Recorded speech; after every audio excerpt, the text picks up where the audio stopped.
Hi everyone. I can't start my video right now for some reason, but I can start talking. So my project, I am Alex. I am from Northwestern University. I'm a rising senior. And this summer, I worked on my first project was creating snow detection for the site at the Bad River.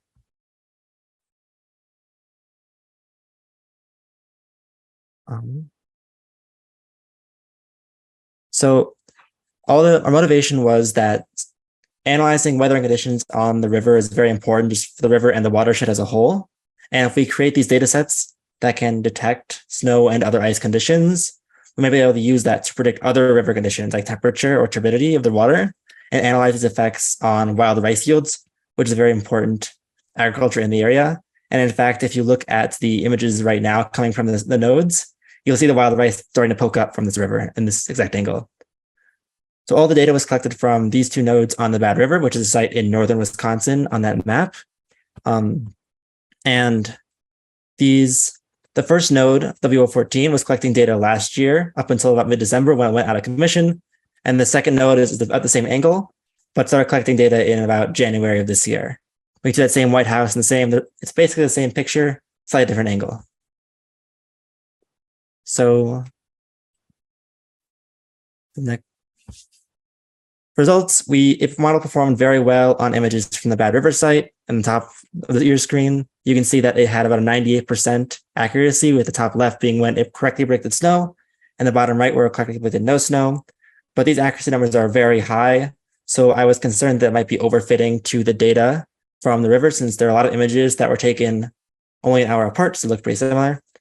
So we also tested it on a totally new data set from Montana in that bottom right picture. And it still performed pretty well with about a 80% accuracy.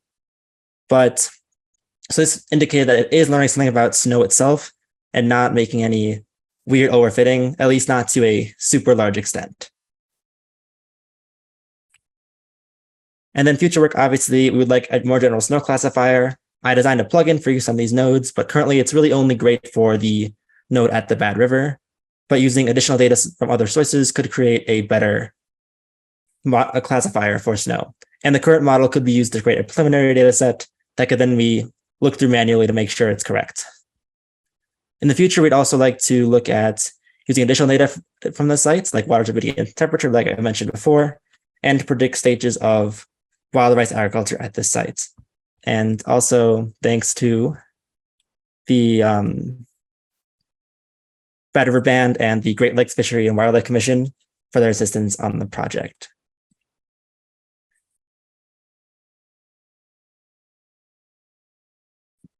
Then, since I also had a second project while I'm here, and it's looking at utilizing image super resolution, which is basically where you have a low resolution image and you're trying to predict what the high resolution image would look like so that it's clear and more kind of crisp.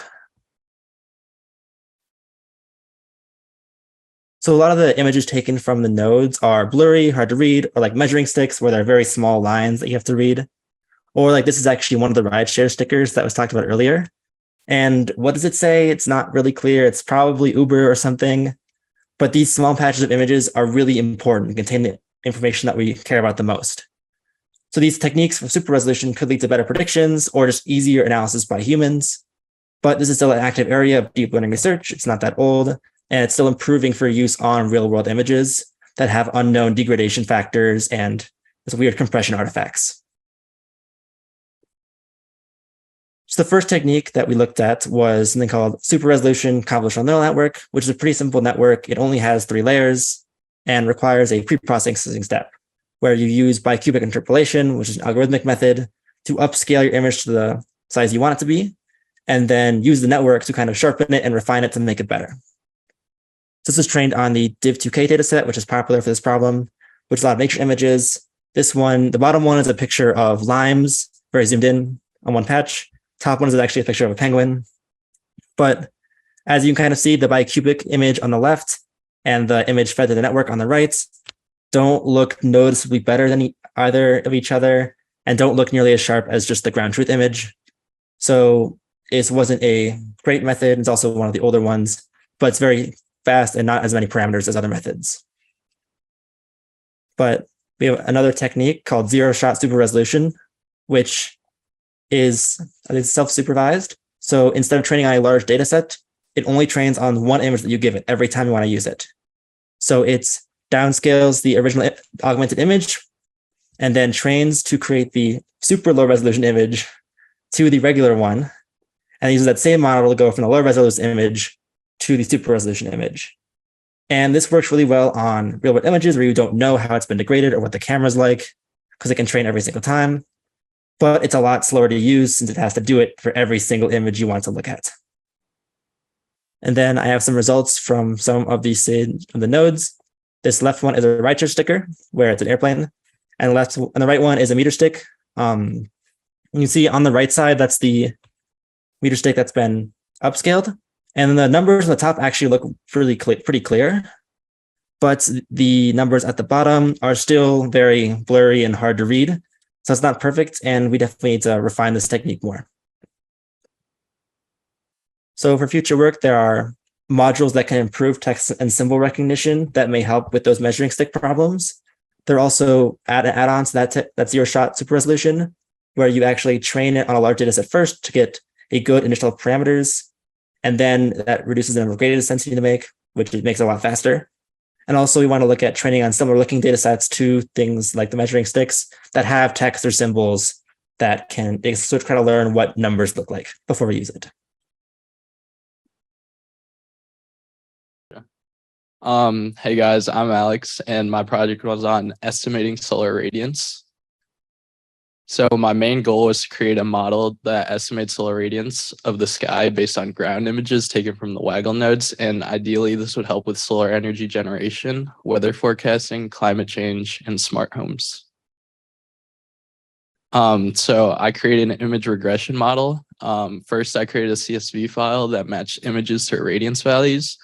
And then I trained it on a pre-trained ResNet 50 model on over 4,000 images with the root mean square error loss function. And then I end up with a final mean absolute error of around 82. If you look at the bottom graph, the radiance values kind of range from 0 to 1,000. So I guess the 82 was pretty good for me. And then future steps I want to take are increasing the training data to hopefully decrease the mean absolute error even more. Work on identifying through thin cloud layers because it often underestimates when there are thin cloud layers. And then also work on identifying correct irradiance values through sunsets and sunrises because there it overestimates irradiance. And then implement a feature to forecast solar radiance values based on patterns of data gathered from my model. So thank you.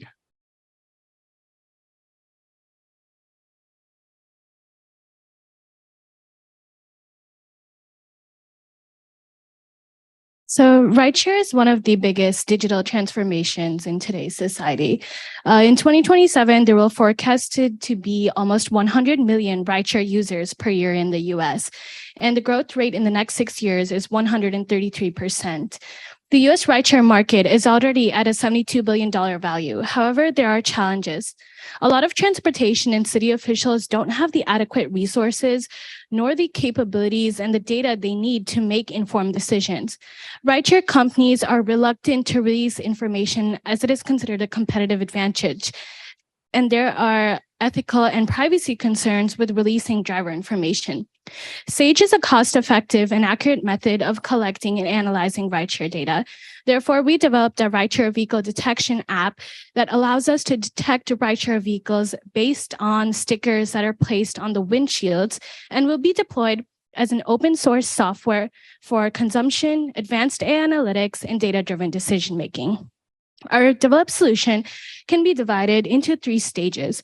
For stage 1, due to an inadequate amount of rideshare image data that could be used for training our model, we had to create our own augmented training data set using image augmentation libraries from Python. We augmented over 2,960 images by placing rideshare stickers on top of windshields for training our model. For stage 2, due to the small size and lighting conditions that made it difficult to detect rideshare stickers on top of moving cars, all of the models we tested had very low accuracy. So we developed a two-stage filter system where Model 1 deals with the macro street images and detects any possibly rideshare stickers on top of cars, while Model 2 is a second filter and deals with the micro predictions from Model 1 and confirms whether those predictions are actually rideshare stickers or not. We used a YOLO V8 image identification framework, and this two-step model system had an overall 90% accuracy. For stage 3, we tested and created our app.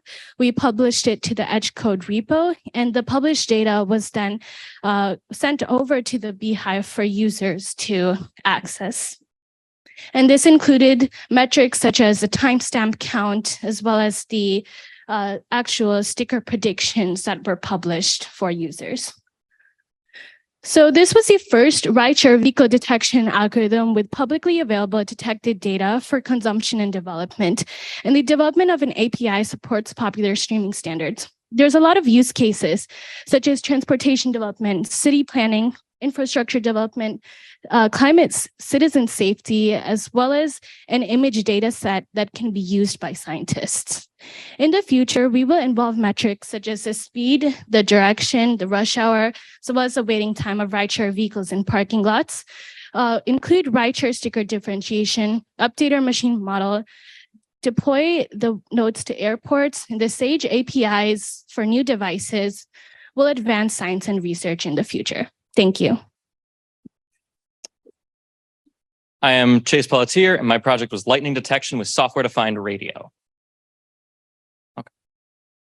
So software-defined radio, or SDR, is a little device that works just like the radio in your car.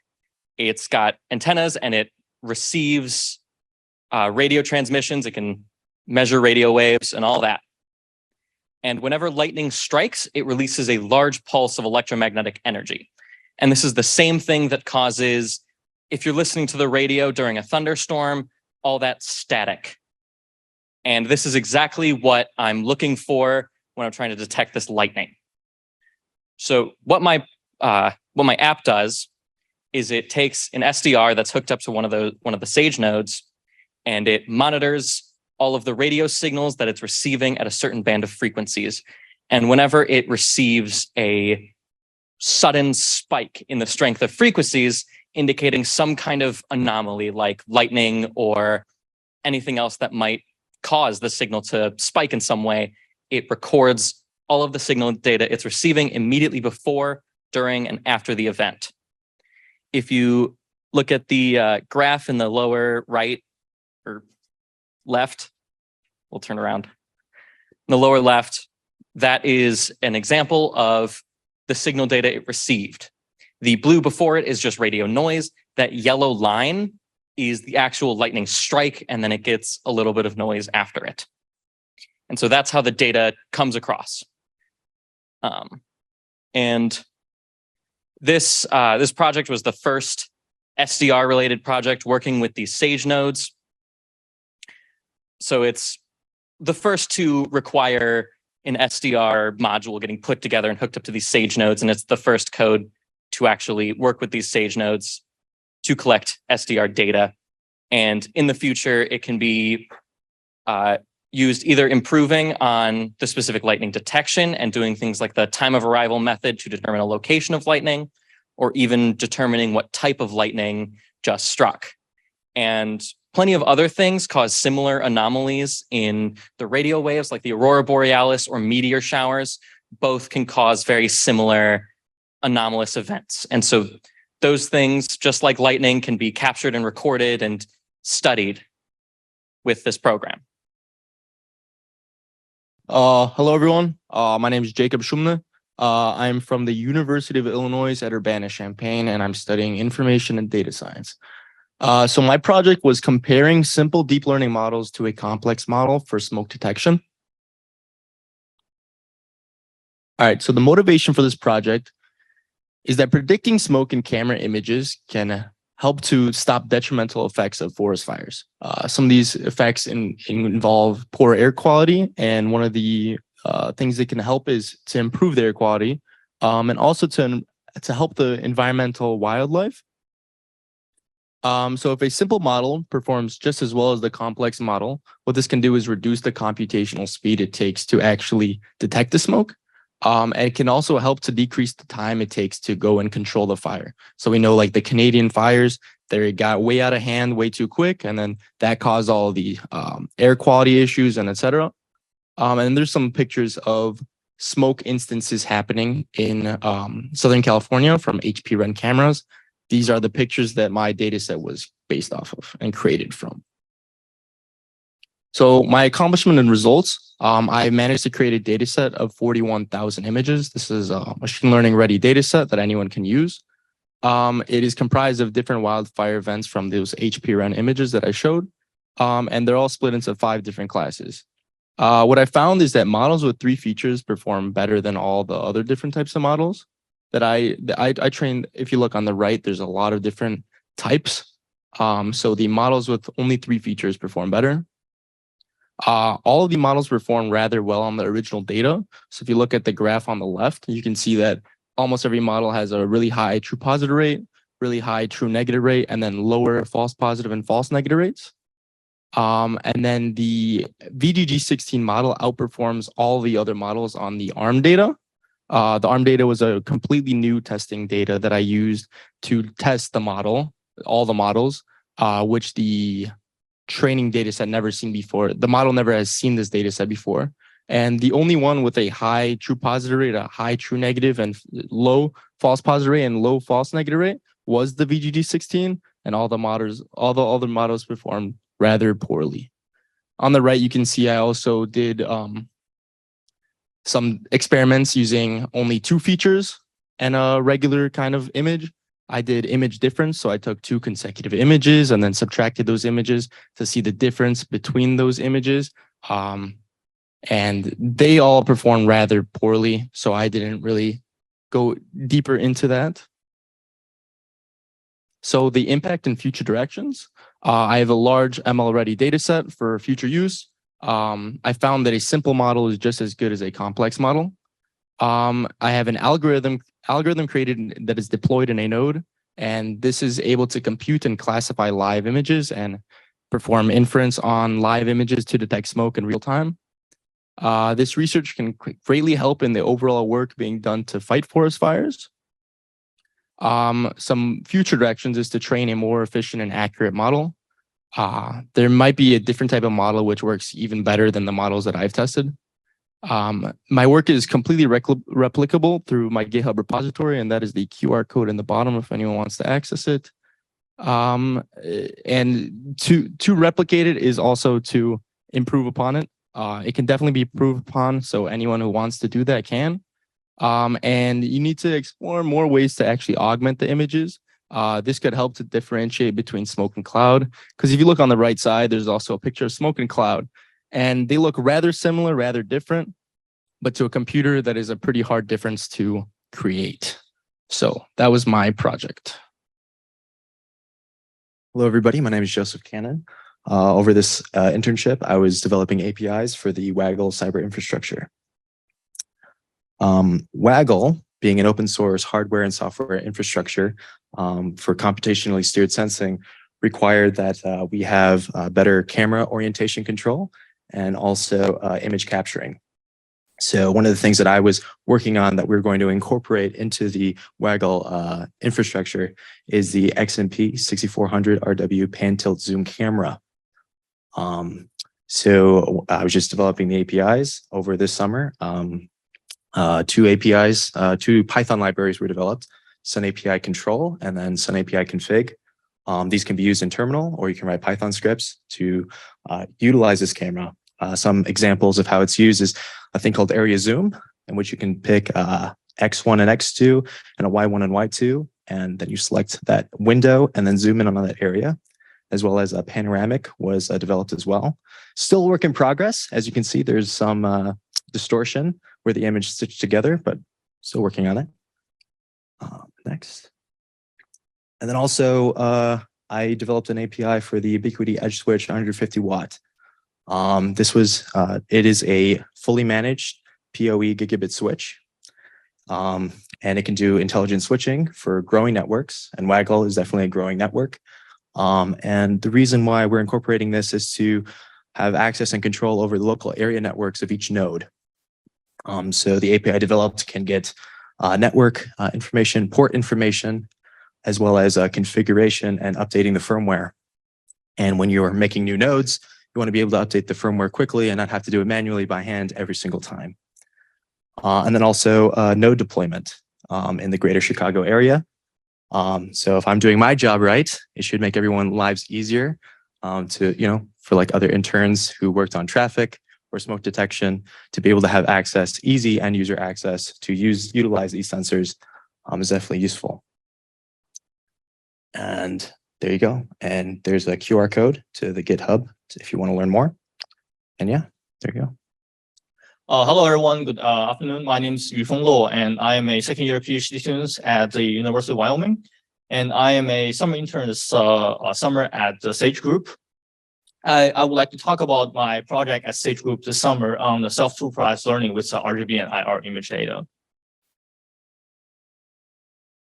Okay. So we know Sage, we recently just added a new camera called the Mobilix Scan. It's basically a commercial off-the-shelf camera that can take synchronously RGB and IR camera at the same time. And the camera was installed on multiple nodes. And at the time when I actually acquired the data, it was installed on 2 nodes. And what we're trying to do is trying to really understand the connection between the RGB and IR data that can be acquired by a Mobilix camera. And because of the large amount of data we can acquire, which is more than 5,000 images per day, we can actually use that data to train something called a self-supervised learning framework. And because we know many of the data is really lack of all the labels, and also at the same time, we have a large amount of data, and this is a really good task to use the self-supervised learning framework to take it. And you can see here, this is basically the model we use actually in Node, and this is 2 basically images. A sample image on the left is the RGB, which is like an optical camera, and it's similar as the camera on your phone. And on the right is basically a thermal image. And result-wise, I trained a vision transformer within the SSL frameworks called WCRAC, and LCF GPU and CETA with 320,000 images pairs. That's the data acquired between March to June this year. And each feature vector generated by WAT actually consists of 8,192 elements. And all those features, because they are unlabeled, we can cluster them based on those elements. And then to analyze them, I tried K-means and dbScan. And also each cluster is uniquely different from each other. I will show what do I mean by uniquely different. And also the model can really understand the difference between each cluster. And also with the current information, which I've shown below, as we can confirm the model achieved a really good accuracy on various aspects. For example, which camera is actually from, whether it's IR or image or RGB, or it's sky or ground, whether the camera can point in sky or point in the ground, and also whether when it's taking the image, whether it's a day or night, and also what's pointing, because the camera actually has certain kind of prefixed configuration that's direct where the camera is pointing at, and also which node is installed. So here is a very good picture I really like. It's like what's actually after dimension reduction with actually PCA and then with T-SNE to a 2-dimension. You can see how the cluster actually are separated each other. And that's actually directly from WAT. I didn't do any noise removal. It's everything the raw data, which I want to show one example is on this cluster. I call the grassland, because every image pair in this category actually is somewhat a grassland, or by a human being's perspective, we see it's a grassland. For example, here on the top, both on the top and on the bottom, they are all grassland. They are actually the same node pointing at the same position, but from different time. You can see that's the time frame. Well, on the first 2 images, they are actually clustered to the same cluster, which is the grassland. That makes sense because we can see that's basically all grass. And I think this is also part of grass too. And on the bottom, that's the thing which is very different, because on the above, they all cluster the same grassland category. But on the left of the bottom panel, Its cluster is still in the same grassland category, but on the right, it's not. Well, I guess the reason is very obvious. It's because it actually has a rabbit there, which means the model really understands there's a different object inside those images. And even though they are pairs, the model understands that they're actually not contain not the same information.